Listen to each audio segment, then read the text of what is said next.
As we come to the end, Greg, I'm really interested from,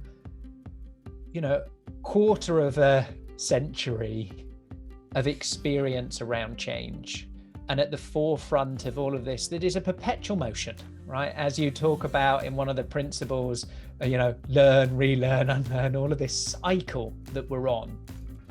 How might organizations start? They can sign up to your manifesto and they think, I get it.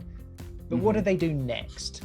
What's some practical steps where they can see some, outcomes to help build that muscle, as you talked about, and send them on the, path to utopia, of dealing with uncertainty? What are some of those practical steps, Greg, that they could take? Sure.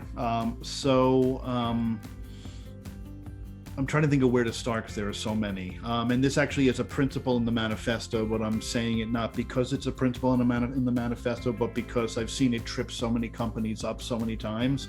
And this seems weird that this might be a place to start, but you need to actually fund this stuff, right? Which sounds logical. It sounds obvious. It almost sounds stupid, but anybody who's worked in any large organization knows that at the beginning of the year, you have a 10% innovation fund. By the third or fourth month of the year, when you've maybe missed a number, that fund goes away. Not the fund for the things that failed, but the fund for the things you haven't done yet.